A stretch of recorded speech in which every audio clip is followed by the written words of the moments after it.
welcome to the replay of the big clash between Sydney and Fremantle, a round 2 match at the SCG. The Sydney Swans, who first up met GWS, a much tougher contest expected against Fremantle. Daniel Hanbury named as the sub, Roberts Thompson in game number 150. O'Keefe back in the side for the match along with Reece Shaw. Fremantle, of course, without Hayden Ballantyne, who is suspended.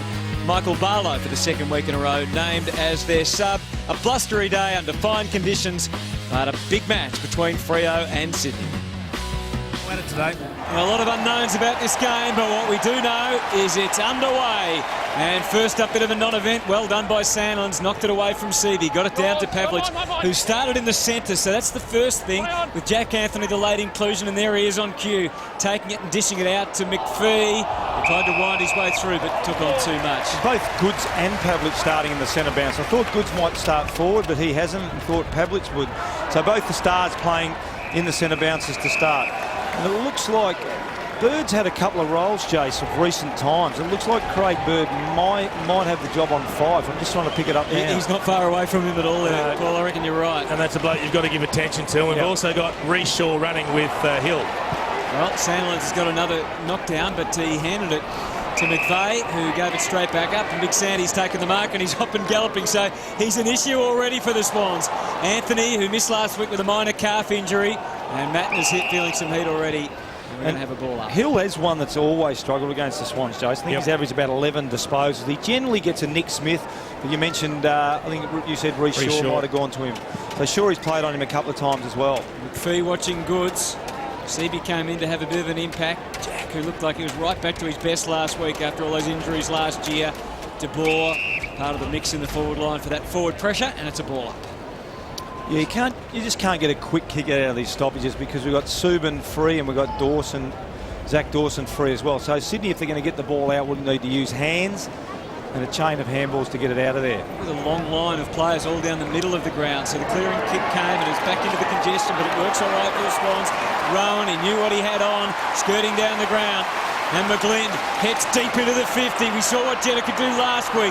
Tougher opposition now. The ball ran around him a bit. McFarlane burst his way through, but didn't do any favours from Muzunga at all. And the ball over and out. It wasn't a great handball that from McFarlane back into traffic. You see Ryan O'Keefe there back. He's been out for a little while. Probably a little bit underdone, but he's a very good runner. So just about the whole congregation has shifted down to the other end of the ground now. And we have, I would say, 28 players around the ball. Yeah, now we've got Nick Smith free for Sydney. So, as you said, just about a mirror of the last stoppage down the other end. Adam McPhee's got the job of running with Adam Goods. And Sandlands another tap instantly to Pavlich. Duffield missed, and then he probably came close to throwing the next time. We'll get away with it. Crowley, Fife, all involved. Pavlich has been in the thick of it so far. Free kick to Bradley. That's a big win. And they've gone really tall, Fremantle, in the forward line. Bradley, Big Smith, and also Anthony. 3 marking plays, all deep. Big Clark. Zach Clark. Other than Zach Smith. Same Christian name. And there he is, Big Zach Clark. And it's Pearce who's the unlikely forward target, and he certainly didn't help him. But it still might fall his way. Pearce, he knew he had Hill, he knew he had Main. Main could have kicked the goal, but he handballed to Crowley. Well, it'll work out okay anyway. Gee, that's a sloppy tackle. An absolutely terrible tackle from Marty Mattner. He had him cold because it was a loopy hand pass. Main was trying to be unselfish, but he needed to put some bite on the hand pass. It was too slow, too loopy, and it allowed the Swans defenders to close in on Crowley, but just a careless tackle. So Ryan Crowley, better known as a negator rather than a goal kicker, and he's missed. And in fact, I must apologise to Marty Mattner. It was Heath Grundy that tackled him home. And probably someone should have been screaming at Main to have a shot at goal, Hunter. You mentioned he had plenty of time, and the loopy handball should never have been resulted in a goal. It should have been a clear tackle from Grundy, but as you mentioned, Jason, it was just poor execution on the tackle. So Johnson grabbed the ball from the Shaw kick-in. John Longmire was delighted to have Reece Shaw back in the side this week. Equal second in their best and fairest last year. Here's Rowan and Jetta and Jack working together. And maybe that's the blustery win we talked about. Maybe it's just a bad kick, but it's out on the full. And he had a little handball there, Kieran Jack, over the top to Adam Goods instead of just blazing it down the line. But I think we will see a lot of turnovers, and even though Crowley should have kicked that goal, it is blustery and windy down there today. So Zach Dawson, who thumps it along the line, taking no chances. Richards came flying from the back. Big game last week. McVeigh just started to serve it back out to Johnson. Rowan has to take his chances as a forward. Johnson could. He can give to Jetta. You can see he was licking his lips in anticipation that it was coming. But unfortunately, not as accurate or as composed as he was in round one out of bounds. Great contest from, I think it was Gary Rowan you mentioned, Hutto. They got the ball to ground. Looked like it was going to be an easy mark, I think, to Johnson there. But really good contest from Gary Rowan to bring the ball to ground, and Goodsy front and square handball to Jetta. It's those sort of kicks, though, that are just stopping Jetta from going to the next level as a player. Yeah. So Duffield got it out. Bolton puts it straight back in, and Duffield can kick it straight back out if he wants. He gets a bit of space. And Sam Reid on the mark. You can see that grandstand to the left of screen at the end there, and they started work on it Thursday, if you can believe that, boys, just before Easter. 4 days off. It does seem odd, doesn't it? Just before a game as well. Yeah, another kick out of bounds on the full. We mentioned the wind probably throughout the game, but it is going to have a bearing on some of the kicks. Yeah, and for those people watching at home, it looks a perfect day, but you need to understand how swirly and how really strong the breeze is. So Kennedy gets it in, and Reid with that marking prowess. He is a sight to behold. Now he's just got to get the next part of his game right, which is to convert. Yeah, he's going to have a great battle. Luke McFarlane's his opponent. He just reached across the pack to take that. He does take a terrific contested grab. He's got brilliant hands, but he's a little bit stiff when he has to line up for the set shot. You're just the man to have in the commentary box today, Jason. There's no problem with that at all as he drills the opening goal. I'd love to see where Sandlands was there too, Hutto, because Sandlands looked like he was in the vicinity. I'm not too sure whether he got caught in no man's land, but as this ball's coming in, there he is there on the right of screen, and there's no way known that Reid should mark that ball with Sandlands down there. He's got to get either in line with the ball, or he's got to have, I think it's McFarlane standing in front of Reid and then coming over the back, but that's pretty poor positioning there by Sandlands. So first goal goes to Sydney. Took 6.5 minutes, and they're going to be pretty precious today, those goals, we suspect. Yeah, he's just a talented young fellow. We've seen him, the contested marking ability is great. And it's just simple with Reid. He keeps his eyes on the ball, he jumps, he stretches his arms out, and he's got really good courage under the high ball as well. Are you concerned about his kicking long term, Paul? Or do you think it's just something he'll just get better at? Well, I think it's something you get better at. I mean, it's just experience sometimes. You know, it's one of those things, Jace, you would know. I mean, you're a great kick anyway, but if you nail a couple early, you generally get confidence with it. If you miss a couple early in a game, it can have the opposite effect. Eye contact on Goods. Sandy Lade's really having that big influence, those centre bounces. Ruzi's grabbing the ball out of the ruck against Seaby, so and Jason, he's really trying to hand it off. Well, he's going to do that because Mark Seaby isn't quite as aggressive as Shane Mumford is, but just copped a nasty one there, Josh Mellington. He did, and then he got himself into trouble by kicking it straight into Reid, and up onto the outside. Ibbotson got crushed. A couple of sloppy tackles from the Swans early. They're trying to really put the heat on the Dockers, but giving away silly free kicks when they don't need to. They had him under real pressure there. Kepler-Bradley makes a lead one way, but Ibbotson goes more centrally. Main with the big run. It was all Sydney at the back. And there's Seaby swamped on. Richards just hacking it out, hoping for the best. Duffield, some good body use. He's got McGlynn as an opponent. That'll be a good battle as well. And it's out of bounds. And we just saw Seaby there where Sandler's down the other end didn't get in the right spot in front of Reid. And Seaby does that well. He can drop back in front of the key forward post and make a spoil. There's Seaby trying to guide it down, but Pavlich got in the road. He pretty close to through it. Under some pressure, Pearce. Bradley had to adapt. He did. Subin on his wrong side. He just couldn't spun around. Could have been holding the ball. That also could have been holding the ball. Rowan leaves it behind. Gee, it's pretty willing in there. And we expected nonetheless the top two contested sides of last week up against each other. Fife eventually with clean hands. Makes all the difference. Johnson a wandering ball. Bradley went to the voice of Pearce, or maybe he was just hoping for the best. Again, there's just no room to move. Kieran Jack will thrive on this situation, and he bursts into the clear. He's got O'Keefe deep, but no real obvious other options. So they've worked it. McVeigh to Rowan, they're within range. Maybe one handball too many. McVeigh had to steal himself, and he did. That's a massive goal. We know that the Swans are brilliant on the rebound. They love to close things down, create stoppages, but then they can run and link up when they do go from half back. And it was a good hard-won ball by Jack. And then he took a couple on, and he really opened things up by running, carrying. He drew Main in there, and that released a couple of players to link up. McVeigh got it once, then he gave it to Jack, got it back, and he was about to get closed down. That's a good kick under pressure off only a couple of steps, but what a team-lifting goal that is.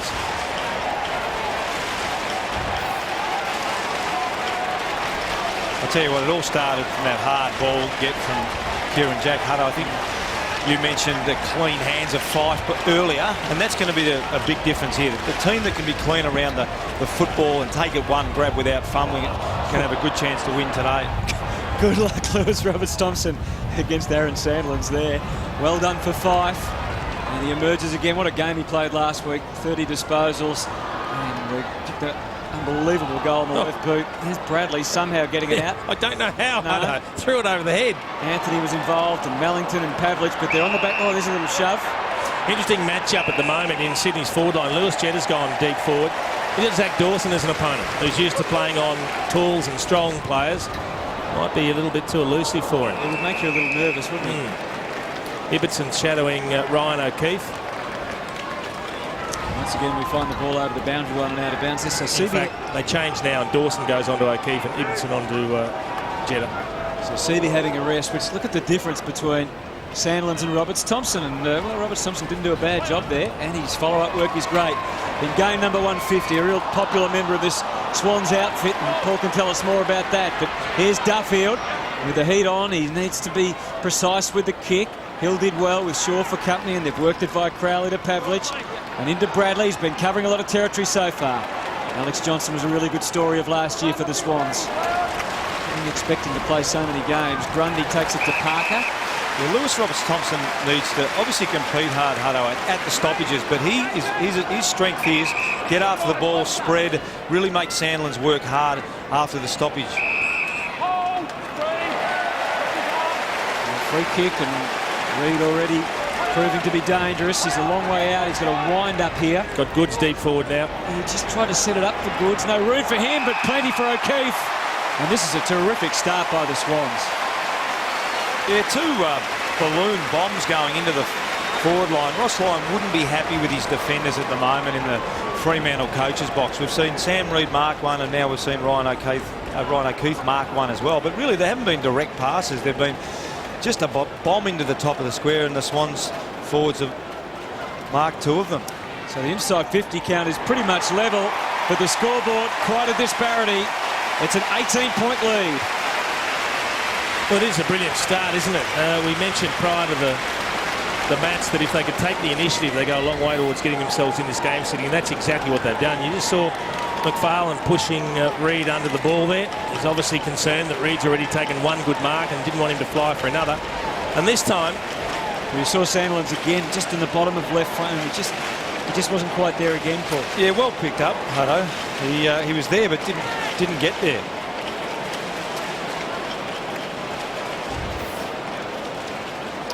Yeah, Sandlands has got to make a bigger impact on those balloon balls coming into the Swans forward line. Once again, he was about a metre away from it. He's got to get in there and either mark them or crush those balls out of there. So 3-1-19 to just the one behind. The umpire having trouble with the wind. Maybe we'll give him the excuse of the wind as well with a couple of his bounces. And the tap outs 10-3, we could see. Well, that's going to be quite a difference, but more important about who gets their hands on the footy. At the moment, Fremantle are getting it out of this clearances, 8-2. But Sydney are winning on the scoreboard, which is interesting. dangerous kick that. It was from Smith, and it's even more dangerous now because Clark's been able to intercept. And he had a plethora of players breaking out wide, but he's gone longer to Hill. Bit of a mismatch in size. Almost juggled it, but Malcheski and Grundy, and they can come away. Parker. Looks like Freo dropped Duffield back as the free player of that last centre bounce. So you can see he's free here. You've got three Dockers versus one Sydney Swans. But just see if we can pick him up off the back there. It looks like he's the one now that Ross Lyons tried to free up and give a little bit of support for his defence. So yes, they've got plenty of numbers behind this contest, Fremantle. Let's see which way it goes. Kennedy, Jack, hopefully they can use those numbers now, but Johnson ended up in a one-out battle with Rowan, who did well to break even. Bird put his head down into that and earned himself the free. Pavlich is saying, well, what was I supposed to do? He's turned straight into me head first. Players can do that with confidence now, I guess, knowing the rules. And Bird's worked it back as they try and work it around the Fremantle defensive structure. Yeah, but there's no hit-up lead from half forward on that side of the ground, so he's got to come back this way. So Johnson cuts back into Seavey. And Sandlin's once again back there. He's in a much better spot now, Sandlin's. But this is why Seavey's got to be used as that link man, and then kick it better than that. Yeah, it's a bit of a wild old kick.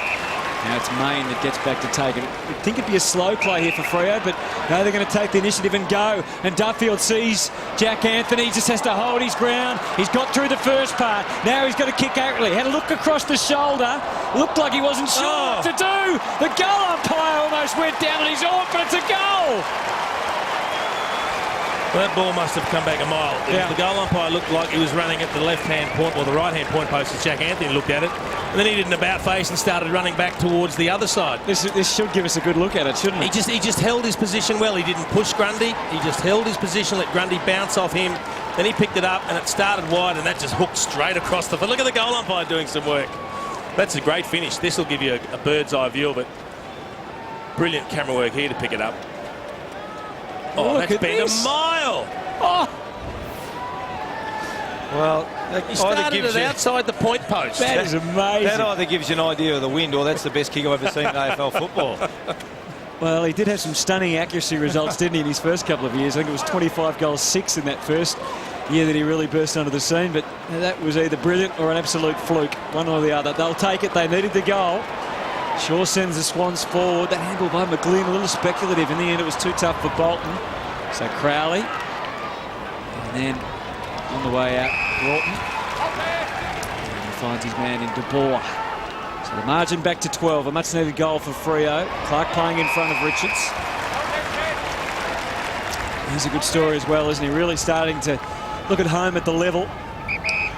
He's a big athletic kid too, so you can see there, just once he jumped up for the football, there's nothing that Richards could do, really. Very complimentary too to Sandlins, you'd think, wouldn't you, with his athleticism? Well, if he can go forward and play at centre forward, full forward like that as well and take some marks, it's a big weapon for Ross Lyon, the coaching staff. So most of the traffic down the middle of the ground, hence the Swans able to have some space on the way out. Johnson's been busy, but that's terrible. Not a good kick. It goes from one Johnson to the other Johnson. Well, you can't. At worst, you've got to get it at his feet, Jace, anyway. If you're going to err, you've got to go along the ground, not over the forward's head. He erred along the ground then. And there's the difference, though, Hudder. Yep. Like, it goes along the ground, at least it gives your player a chance to pick it up. Deep in attack, that's Mellington, who produced 3 goals from 5 disposals last week. Mzungu, and now a little chance again for Freo, who have just steadied in the last couple of minutes, but sure too good for Pearce. Grundy has some time to try and get onto his right foot, which he eventually does. And he serves it up for Jack. So they steadied a bit Freo, do you think, or was it just they just managed to manufacture a goal?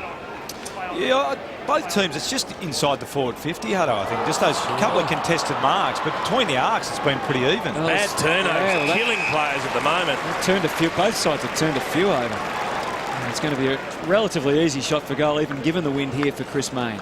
I tell you, it's amazing to see so many bad kicks, given that there hasn't been a tackle laid for the last 5 minutes. No one's actually been caught in possession.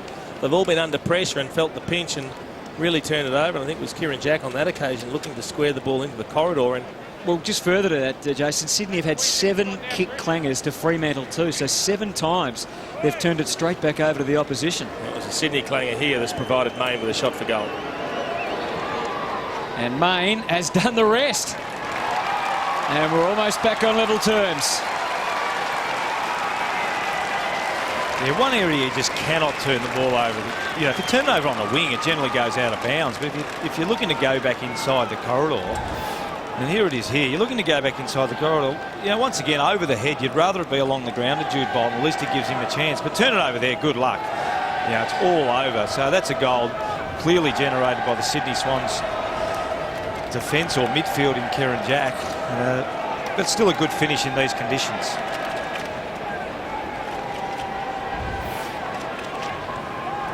So margin back to 6 points.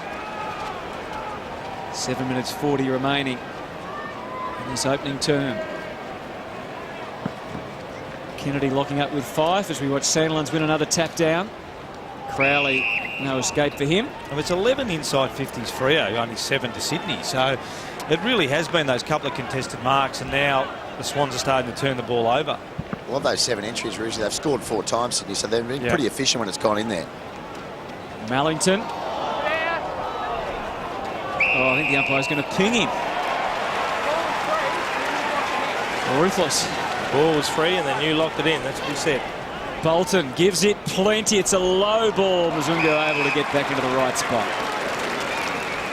Yeah, they just can't keep... Look, it's a couple of rewarders, I said early on, but if you just can't keep bombing it in over and over and over again, because with Sandilands dropping back there, Mazunga comes off a wing, he can take a mark as well. So you just got to lower the eyes occasionally and just mix up your forward 50 entries. Walton's kick was for Bradley, but McVeigh and Bolton and Grundy are able to intervene. Get it deep, they bond again. O'Keefe was looking for it at the back. It still might almost get there. McFarlane had other ideas. Ibbetson's touch was important, so too Johnson and Crowley and Broughton, who was working overtime deep in defence. Crowley had the path cleared for him. And let's fly up to the wing. Clark backs back. That's a terrific... Oh, I thought the umpire paid it. He was about to, just didn't hold it long enough. Oh, Bird, where was the awareness there, or the talk or something? Took an eternity, didn't he? The talk, I think, Hutto. No talk at all. Mallington and De Boer. So inch by inch, Freo, after going down 3 goals, have worked their way almost back to level, and Pavlich, who kicked those crucial, critical goals last week, takes the mark. He's had a really good start to the game, Pavlich. In the centre bounces early. He's had 7 possessions. Now he goes forward, has a shot at goal. I was going to say earlier, Rusi, it's interesting because the Swans have just let them match up naturally. He had Jude Bolton early. He had Josh Kennedy. He even had Luke Parker running with him briefly in the midfield. Now he goes forward. He's got Johnson as an opponent. But whilst they're sitting on 5, they're just mixing and matching against Pavlich on ball. As I said, kicked 3 last week. The winning goals in that last term. 258 games now, 492 goals. It's a wealth of experience. Unfortunately, couldn't produce a goal on that occasion. Well, he'd be a genius if he knew where the breeze was going from hard up against the fence there. Oh, he should have asked Jack Anthony, shouldn't he?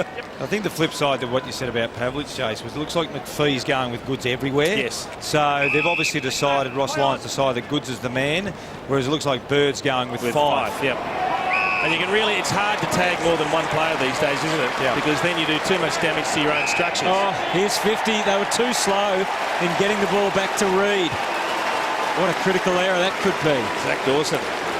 That's Trying, well, you understand players sometimes try to be clever and buy a little bit of time and act dumb to the umpires, but, I mean, there's a fine line between acting dumb and being dumb. Here's Reid's kick from 48 metres out. There's all sorts of follow-up lines on that. But he's put it through. He's made a great start to his kicking. Well, that's a perfect example there of what Rouge was talking about earlier. As a goal kicker, when they're coming off the boot nicely early, your confidence is up and you then expect to kick the goals every time you get an opportunity. And that wasn't an easy kick. Where the breeze was, he was virtually out at the 50-metre arc, and he threaded that through beautifully. So let's hope his confidence stays up for the match. He continues to kick well because he is capable of tearing a side apart. That's from outside 50. Just a hint of left to right. A beautiful kick. You're right, Jay. So you nail the first one, and suddenly you got 1 on the board. So your second shot, you're not going for 0-2. You won 1 at worst. You got positive thoughts in your mind instead of negative and thoughts. That was a really nice, fluent kick. And once again, Sydney establishing a handy lead of 11 points. And once again, Sandilands gets the tap out of the middle despite the best efforts of Lewis Roberts-Thompson. But the Swans get the clearance. Melcheski down to Reid again, who's causing all sorts of problems. You can see the nervousness of the Freo defence in approaching Reid. And Dawson that time did it pretty well. He got it over the boundary line and out of bounds. That was a nice running talk from Melcheski too, coming out of the centre bounce. Nothing wrong with the job that Rhys Shaw's done thus far. Stephen Hill hasn't touched the agate. There's Sandilands just guiding it down for Crowley. And he earns himself a high contact free. In fact, it's Clancy Pearce underneath there. And for Hill to go to the next level, Jace, he really does need to shake off the tags. We saw Daniel Wells last year be able to start to do that. Yep. And it takes a little while as a young player. It's not something you're going to do naturally, but it just needs to work harder and work smarter. The difficulty too sometimes is when you know you're on a player that you can't necessarily outrun. Your work ethic tends to drop off a bit because you think you're not going to get rewarded for that hard running, as we see a very errant kick there from Nick Subin, but he's still got to continue to work himself hard and make Rhys Shaw earn every contest. And I think you just got to start to think about the game a little bit differently when you're getting tagged as well. So a bit more short stuff into Parker. The odd chop out from a teammate doesn't hurt either. You get them to step in the line. Just absolutely, yeah. Block and bump. Adam Goods. A little block around the stoppages or a little bump just to give you a free. What I also like, Jason, I know not all the time, but just give a little wrap around handball. Get your teammate into the game. At least give him some possession of the footy. And Roberts-Thompson was holding Sandilands back there. The umpire didn't spot it. Kennedy trying to get it out to McVeigh at all costs. Rowan and Bird. The back out been forced all the way back. Nick Smith tries to send it in. Fife. Got to love him. He doesn't just do the flashy things. He does the hard things as well. Tried to find it there as it's on the ground. Smith trying to claim it. That was a throw. Dead set throw at the back of the pack, and the umpire missed it. No one to kick to. Subin again just having to blast it. And once again turns it straight over. Johnson, that's a terrible kick under the circumstances. That's his second one coming off half-back. Little handball from McGlynn. Sure, crunched by Mellington. And nowhere to move it all for Hill, but Clark's backup was great. Fife tried to craft a kick to Jack Anthony, but off the left boot he missed the target. That's twice in the space of a minute that Mellington's bumped into Rhys Shaw, but the second time he's come off worse himself. He's winded still down on the wing. So here's Roberts-Thompson getting involved, as you said, he had to in the link in the chain. Kennedy gives it a mighty rip, but it's a behind. Mellington's coming off, and also looks like Craig Bird coming off for Sydney. Both of them a little bit worse for wear. Look, they're doing okay, the Sydney ruckman against Sandilands at the moment. We haven't seen Sandilands take those contested marks he did last week. So they're sort of working him over, keeping him out of the contest. What Sandilands had? Just the 3 possessions. 3 possessions. Duffield brings it back to Clark, unopposed here. I don't think the Sydney coaching hierarchy would like that too much. Very easy way to bring the ball back into play, and he'd probably like that even less. Oh, Main could have taken that and really caused some trouble, but he just slightly missed the target. But they might win it back here. Jack Anthony, who they're really pleased with in the NAB Cup, finished it off quite well and earned his spot. Here's Sandilands with a crowd around him. Ibbotson directs it. Have to come from behind here. Pavlich, he's not afraid to do that. Grundy saw him off. Roberts-Thompson covering a lot of territory. And Marty Matt with that familiar kicking style finds McVeigh. And then into Kennedy. Yeah, I reckon Luke Parker's a relieved man before, because Aaron Sandlands ran around him. Yeah. That doesn't happen too often, and the ball ended up going forward. If Pavlich hadn't marked it, he would have been bitterly disappointed. And the kick thumps up in the direction of Rowan. And that's a terrific attribute to have for a medium-sized player to take a mark like that. He spied Shaw in the middle. You saw it, he had in mind. Roberts-Thompson was onto it too. He just plays it along, hoping to withstand the tackle. Oh, that's head high. Yeah, and he lost. Lyon's going to be very pleased. Well, and that reflects the bad day Stephen Hill's had, because the ball went over the head of Rhys Shaw. He should have marked it. He dropped a put. Then he couldn't recover and get it, and it put the defence under pressure.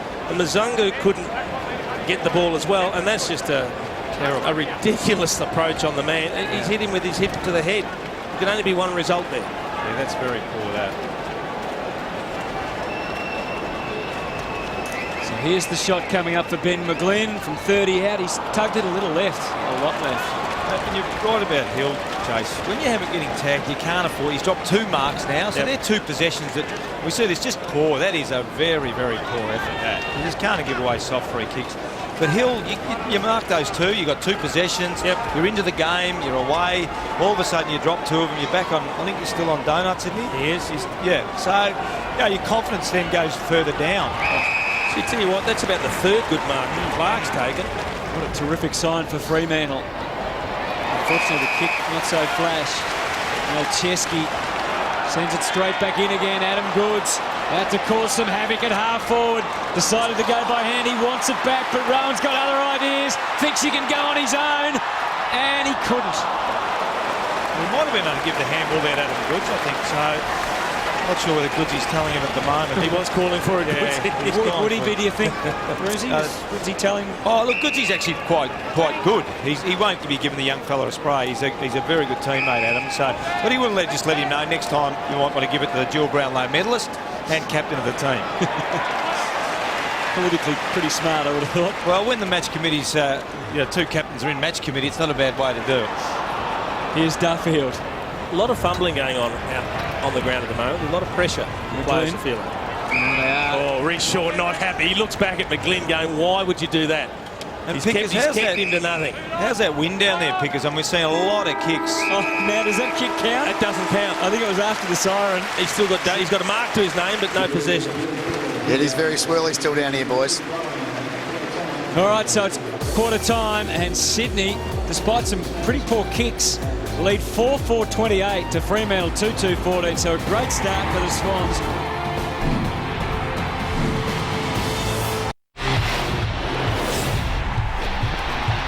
Four times they've kicked goals. Fremantle just the twice, but it will be very, very close, you suspect, throughout the afternoon. The Swans with a very handy 14-point lead at the moment. Reid kicking straight, which is important for them. Pavlich has been good for Freo, repeating the news that Mumford was a late withdrawal from the side, and his place taken by Mark Seaby's.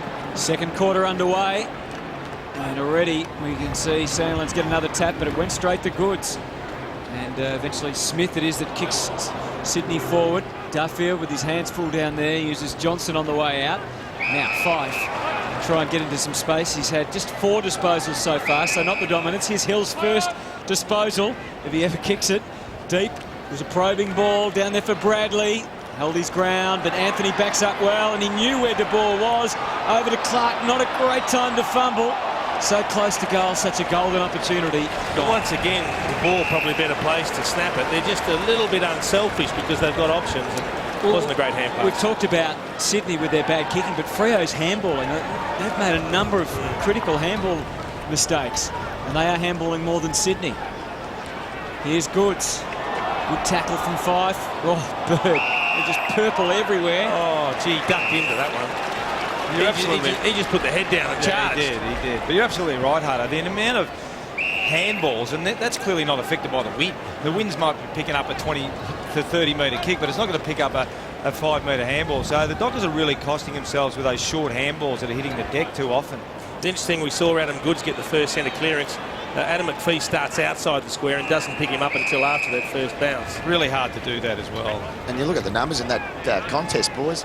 McPhee yet to touch the ball, and Goods has been pretty damaging. He's had 7 touches.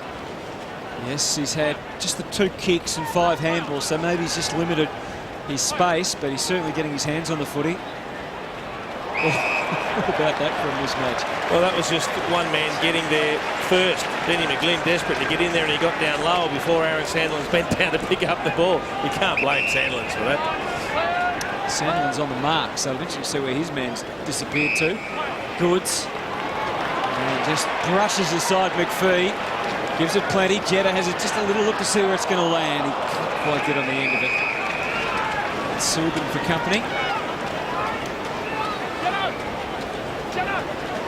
McFarlane's still watching Reid. Uncle Johnson on O'Keefe at the moment. With the danger men up forward for the Swans. Here's Goods comes skipping through and fed Seaby.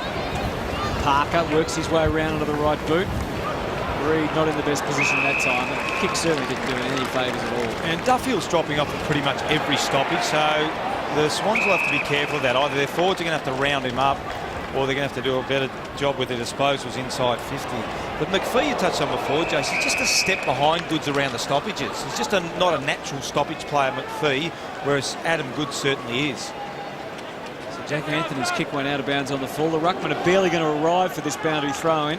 In fact, Seaby just got there. So he got a tap down, but in the end it ends with Sandilands, who feeds Pavlich into the space of the 50. This will test everyone running back. Richards seems to have it covered, and he's got Malcheski, so he's thinking ahead already where to dispose of the footy. And Malcheski eases onto the left. And the Swans, Johnson spilt it, and then had to go back in and make sure he limited the damage. He's disappointed with himself, you can see that, but he's going to be a long-term player for the Sydney Swans. I think he's a terrific defender, Johnson. He's got speed, he's got good size.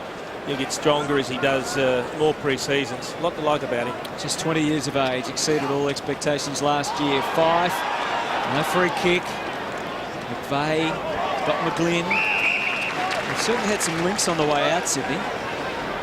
They need to work on their setup here on this side of the ground in particular, because the ruckmen are too deep. They're not getting one at the front. He's going to create some fantastic entertainment over the years, Reid. It is a good kick because they can run back with confidence. The ball might have its own mind anyway. What a mark, and it's his third goal. He wasn't actually shooting for goal, Sam Reid, but you take him when it comes. It was a good kick. We called it because there were 2 or 3 Swans players running back towards goal. He had to get the ball over the top and they would have been favoured. It's a terrific mark. He comes across the side of the pack, reaches over the top of Ibbotson. She's got some great hands. But the kick was actually looking for a couple of teammates that were winning the race. You can see Jetta was one of them. There's also another Swans player, I think it was Jude Bolton was the other one, but they then shepherded through. It's a blood rule, Jude Bolton, I think.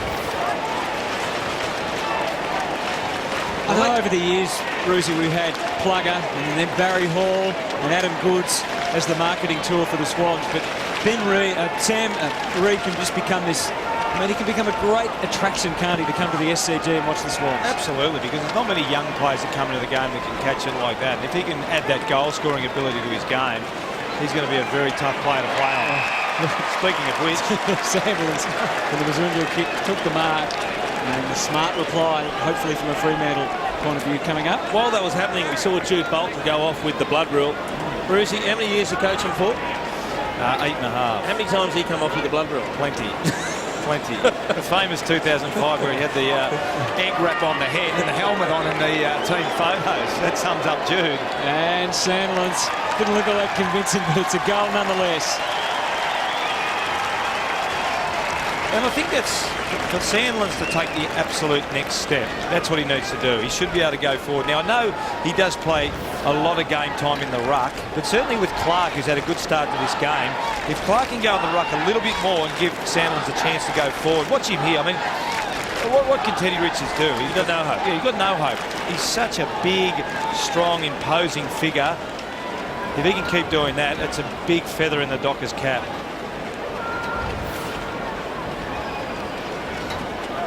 So the margin is 14.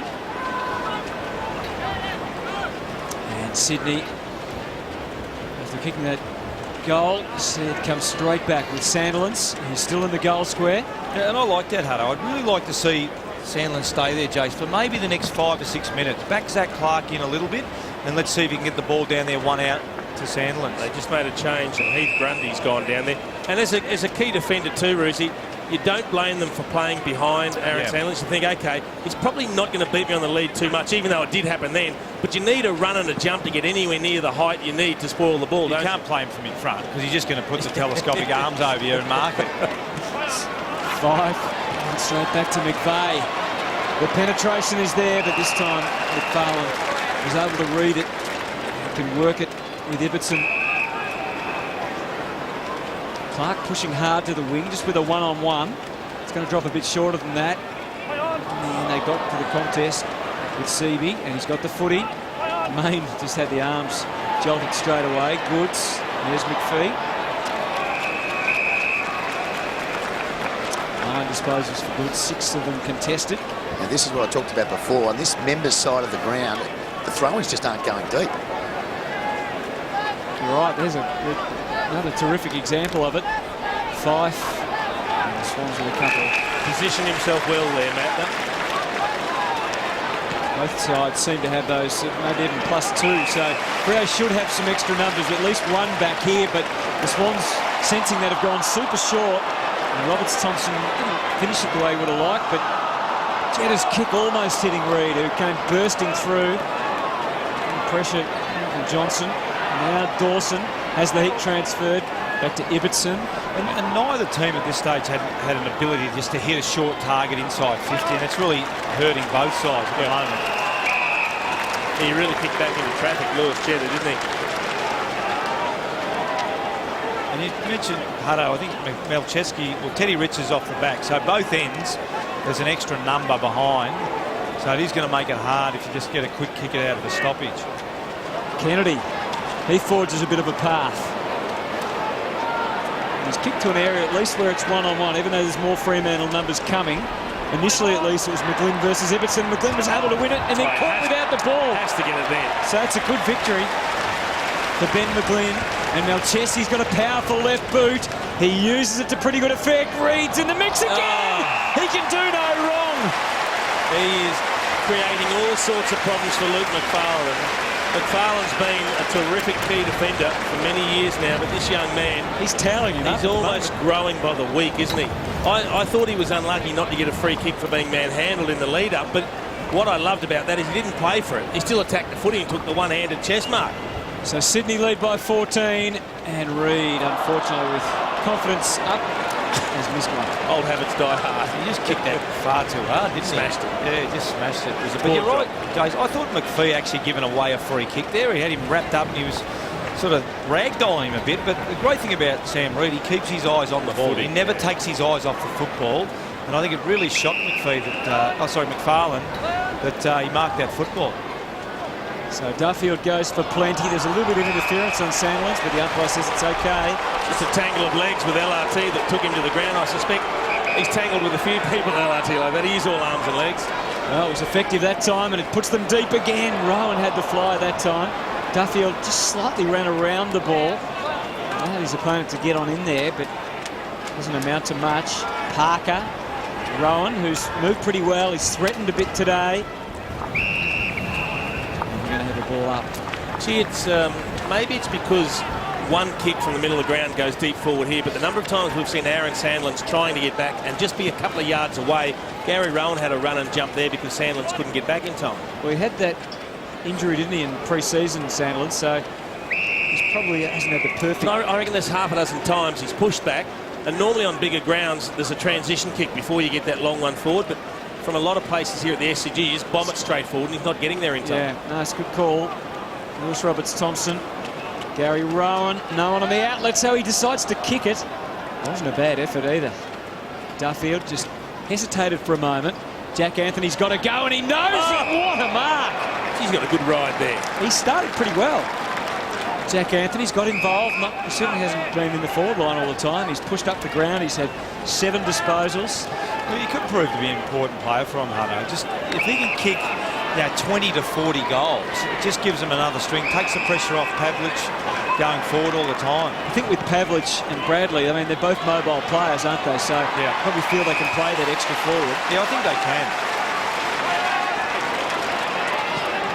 Initially Smith, and then really good kick. Finally Grundy shows everyone how to kick in these conditions. Speared it into Jetta. And he can pop it over for Kieran Jack. And this is where both teams have had trouble. Once they slow the tempo down and hit targets, I don't know whether it's the conditions, but they seem to turn this one over every time. But Jack just goes for distance. And Duffield doesn't quite complete the mark. Just hasn't been a lot of unbroken change, Jace, from one end of the ground to the other yet, has there? The only couple of times we've seen that is when it's been Sydney breaking from half-back and they've been able to link up, but Freo perhaps just adjusting to the ground. Sandilands, Kennedy. Big Sandy was off and running. So now, even though you got Lewis Roberts-Thompson, Sandlands, what happens with the Swans? They just adjust to Sandlands, so they won't worry about Lewis Roberts-Thompson trying to win it, and that's why it's hard to get dominance for the Dockers, even though you got a dominant ruckman. You see Goods there goes into the hit zone of Sandilands. He tried a banana then, Lewis Jetta, and he's caught it right in the middle of the pill. That's the straightest banana of the same. And it went a big mongrel punt straight ahead.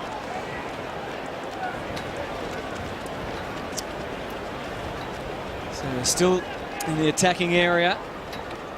Woods is going to come from the side and help out. Sandland's still, I think, got a hand to it, but look at the strong Sydney follow-up work. McPhee has to trail all the way back to the goal square. He was very uncertain. He went with that left foot and needed to get it as far out of trouble as he could. That was his first possession for the day, Adam McPhee. Yeah. Subin out to the wing. Mattner came in on main. Slightly fortuitous bounce, but gets the job done. There's not a lot of fluency in the Freo play, is there, at the moment? It's all under pressure. Swans are doing a good job pressuring the Dockers guys, but not a lot of fluency at the moment. Here's Fife. And Bradley. Pearce. Jack put the head down. Umpire knew that, so good umpiring. Pearce has a really strong tackle. Rolled him over a little. No free kick either way. It's going to be a ball. So there's Jude Bolton. To see it's Mazunga, but we'll see Jude Bolton, who's already been patched up from that blood rule.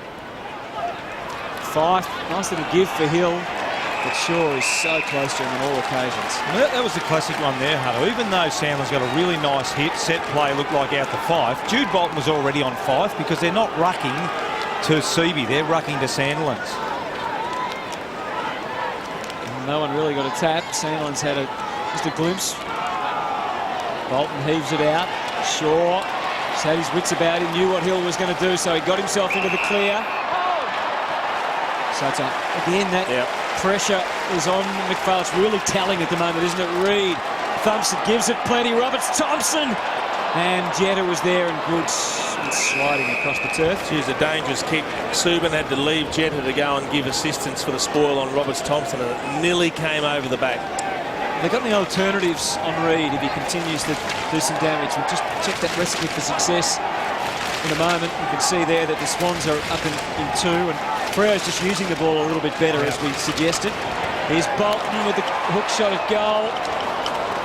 It stayed up for a while. Well, look, you've got a couple of other options. You've got Zach Dawson, who plays key defence. You've also got Michael Johnson. So they've got the tools, but clearly Luke McPhail's the best of their key defenders, and I reckon they wouldn't want to see Sam Reid continue to dominate him. That'll create some headaches. Just getting back to that recipe. So Sydney are winning the ball in the contest. Yep. And they're tackling as much, if not slightly more, but where they're letting the efficiency. Just the efficiency, yep.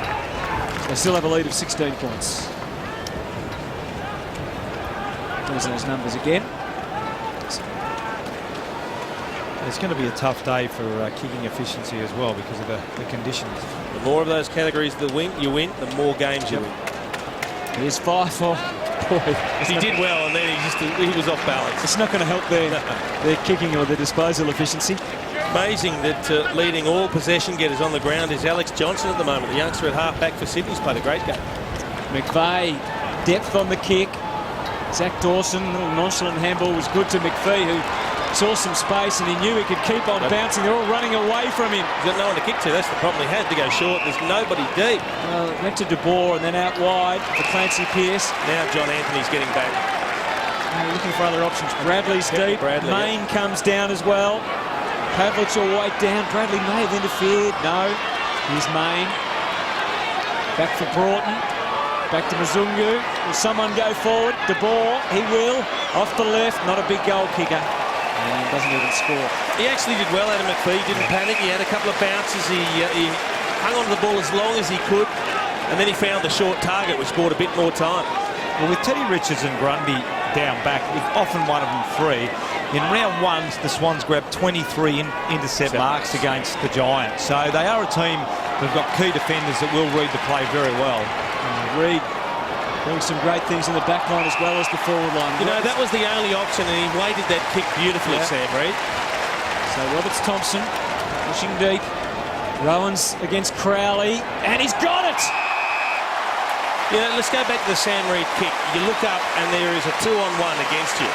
But he had no other options. He couldn't run and carry. He was about to get closed down, but he weighted the kick so well, it gave Roberts Thompson a chance to mark it. He did. And all of a sudden, Sydney are having a shot for goal. And another contested mark, 15 metres out. The Swans just continue to bomb it in long, and the Freo defenders are really struggling under the high ball. So Gary Rowan, we've seen glimpses of his talent in his short career. He puts that through. I'll tell you what, you mentioned, Hutto, before, Rowan's a medium. He's grown since he's got to he's about 190 centimetres, which when he was drafted, I don't know what they've got him listed at, but you can see here when he goes for this football here, once he stretches up, that's a tough contest for Ryan Crowley, because I got in the lift with him the other day, and he's taller than me now, Gary Rowan. So he has grown and become a really big, powerful kid. This is at 188 for the record. 188. He was listed at 188. Or is he? You reckon he's? I reckon he's probably a squeak above that. I'd say he's probably 190, 189, 190. 22 points is the margin now. It's getting very, very dangerous for Freo. Mark Seaby just held out the hand, a big fend as Sandlands came in. An obvious free kick. Well, what we are seeing in this match, though, it hasn't and won't be as high scoring as so many of the games we've seen already in this season. Yeah, this is a tight second quarter, isn't it? 2 goals to 1. And the Swans defence working overtime at the moment. Chesky feeding it out on the outside to Kennedy. Johnson takes the grab. Well, it's very difficult for the Dockers to score at the moment. They haven't scored at all in this quarter because all their forwards are pushing up the ground, which allows Richards or Grundy. We look down the field. Richards is free again, working with Grundy. They work really well together, so it is tough for them to find an avenue for goal. Crowley, and the ball needs just to bounce before anyone touched it in there. Here's an opportunity for Anthony. And that's what the Dockers haven't done well the other end. You mentioned Sandlands, Jace, before, but even their defenders, when they're free, they haven't been working very well together, where one guy holds the fella off, and then the other guy comes third up. Richards and Grundy do that very well for the Swans. Every Sydney player, bar one, inside the defensive 50, or bar two, as McGlynn comes on the ground. Sandlands to Hill. Maybe he can break it up. McPhee back for Pavlich. Good time for the skipper to come on in and kick a goal, but unfortunately it's a behind. The margin sneaks that to 21 points. We've spoken about the matchup between Adam McPhee and Adam Goods, and McPhee's only had the 4 possessions, but see what he has done. Adam Goods hasn't touched it for 15 minutes. That's a fair effort in the second term. Goods still sitting on 9 possessions, no goals. So if you're Ross Lyon, I think you're ecstatic with that statistic. Kennedy marks the kick after just a moment of confusion. Goods has been able to brush off McFarlane. I wonder if there's been a change made on Reid, or Reid might just be having a rest. He's on the bench, in fact, at the moment. Jetta loops it up towards full forward. They got the numbers here, Fremantle. Roberts, Thompson and McGlynn. McGlynn just has to try and keep it in play, which he did try to do. Again, just another balloon ball coming in, and the Dockers defenders look extremely nervous under that high ball. So McFarlane enjoying some time with Reid on the bench, I think, goes for De Boer. But well done, Bolton. Kept it alive, kept them honest. McPhee gets it back to him, and they'll go again. Goods is coming! And he crashed into the pack. Subin. Jack was good as well. Just the human desperation for the footy on display from both sides. Big Seavey. McPhee tries to break through. He didn't do a bad job, but here's Kennedy to send it straight back in. McFarlane with the read on it. Swirly in the breeze, you know he won't take it backward step, Luke McFarlane. And that was 2 much better efforts from McFarlane. Firstly, getting in the way of Adam Goods, just stepped in his way, and then now reading the high ball coming in. Been quite enjoying Sam Reid being off the ground, I think, and Reid has just come back on as we speak after having a short spell. Here's the kick out, and they do use Sandlands. Fife. Subin from the stand start, so not much science in the kick. And not a lot, you're right, Hutto, there's not a lot of system the Dockers play at the moment. And that would disappoint their coach, who's pretty systematic about most things. Melcheski into the goal square. Oh, McGlynn, he can sniff out a ball from anywhere. And out to Jack. And a wandering one is dangerous for defenders. Oh, Subin. Kick smothered. Goods trying to get it to his own advantage, but Mellington got in his road. But Goods just kept on keeping on, and his centering ball missed the mark initially. Gary Rowan's already nailed 1 in the quarter. He hesitated, he took a bounce! Why would you bounce it there? He should have gone with his gut instinct. That was to have the shot, and then he wanted to link up, draw, and give a hand pass, and he just didn't have the time. That's a funny bounce in the middle of 2 blokes about to tackle him. Oh, entertaining stuff. Clark takes the mark on the way out. Freo need a goal. That's a shank.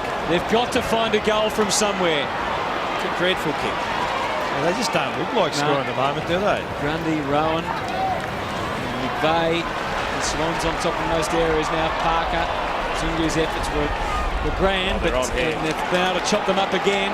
Out to Jetta, through to Melcheski. We know he's got a thumping left foot, and the goal umpire this time does not have to move a muscle.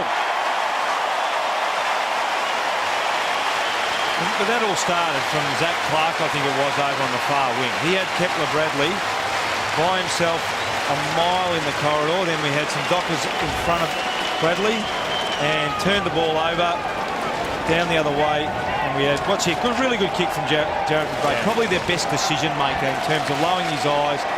He recognised there was 3 Sydney Swans players, and Melcheski can be a really nice finisher from outside 50.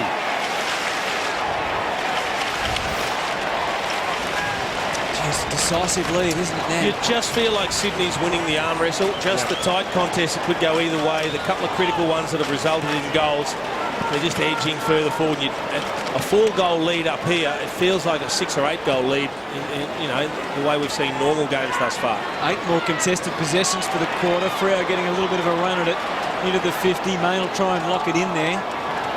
Bradley over the top, but the Swans are going to create off half-back. Well, again, it was a poor hand pass, Hutto, that cost the Dockers a shot for goal there.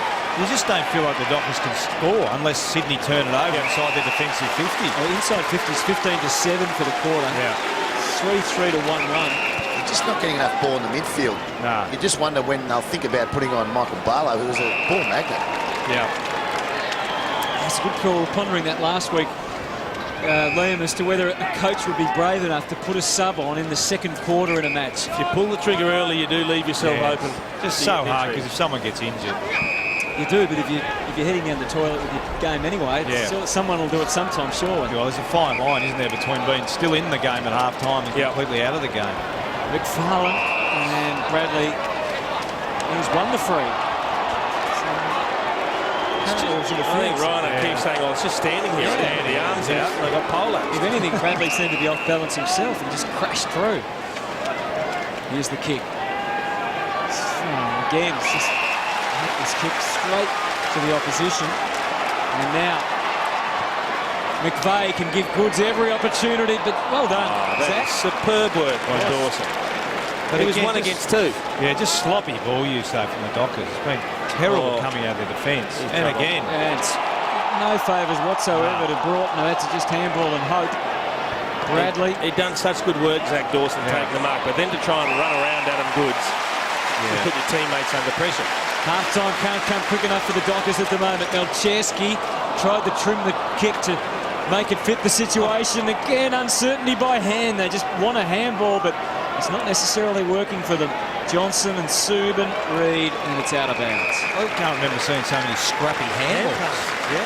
That one hit his teammate in the back, and there's Barlow on the bench. And I'm sure he'd be loving to get on, but it is hard to put a sub on too early. 21 ineffective handballs to 12. Yeah. I heard the call of the umpire, not 15 with the kick, so it's still alive. And Dawson changes that. Yeah, that's absolutely killing the Dockers at the moment. They've been out in space at times, but they've grasped some easy handballs, which has cost them scoring opportunities. Well, I can tell you right now, boys, the vest has come off Michael Barlow. Well, he's undoing it, so... Okay. Oh, you're good, Pickers. You are good. Goods with the central ball. Roberts Thompson! I tell you what, at the moment, all the Swans need to do is kick it into forward 50, because they're either marking it or they're very nervous the Dockers getting the ball out. So it's just a matter of pumping the ball in as often as they possibly can. Now, it looks like Mellington, who copped a couple of heavy knocks early, is going to put the sub-vest on. So Barlow's into the game as we speak. Yeah, Mellington hurt himself in a second collision with Reece Shaw. He was doing the bumping and came off second best. So Roberts Thompson to pop it through. It's done the job. And Sydney are doing a real job on Fremantle.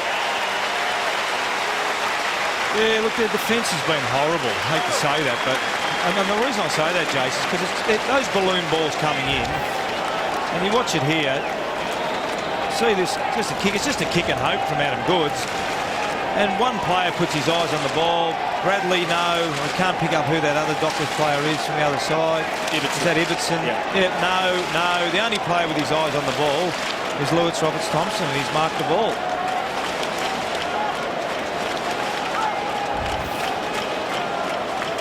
And that's just happened time and time again in the first half. The big differences we're seeing at the moment, Sydney are getting deep kicks into their attacking 50, and if they don't mark it, they create a stoppage. They're shallow kicks into the attacking 50 for Freo, and they're rebounding out straight away. Freo have won the clearances. They won them 7-3 out of the middle. And they won the clearances overall, but the Swans are just surging. Once Fremantle turn it over. Oh, Reid, that doesn't look good. Oh, he's down in pain with his shoulder. We'll get back to it in a moment. Jack. The ball's going to follow. It reads on his haunches. You're seeing there in the middle of frame. They had no one to go for the mark. Let's hope he's okay. Well, it looks like maybe he's just winded there, Hutto, because he's not holding his shoulder. That's one of those ones you worry about the AC joint there. He's gasping for air, isn't he? Yeah. Well, that's the best possible result, isn't it? Terrible kick. Yeah, another turnover coming out of defence from the Dockers. Have a look at it here. Actually copped it high on the shoulder, and that can really impact on the ribs and just take it out of you. But he's up and about and he's attacking the ball. And Matner goes for it again with the kick in. Rowan, oh, he saw Bolton. There's Barlow. He's in the play already. The ball, and now Fife, who was so good in this game last year. Reed's in trouble. He went for that last contest and now he's down on his haunches and he looks cooked. He's in real trouble, Sam Reed. He's trying to fight through it, but he looks really cooked. Well, luckily for him, it's nearly half time, so at least that'll give him 20 minutes to work on it. Well, they need to get him off, I think. Yeah, maybe a rib chase or something. I don't know. It's hard. He's definitely looking at his shoulder. That's what the doctor had to look at when he went out there. So they'll have an assessment at half time, no doubt. He's hunched over, really feeling it. So Jetta with a big long bomb. Oh, you can hear the crowd behind. They like the look of the kick. And they love it now. Oh, the Sydney Swans. They have obliterated Fremantle in this first half. They lead by 40 points. 9-7-61 to 3-3-21. Freo with just 3 goals in the first half. And there is a lot for them to think about.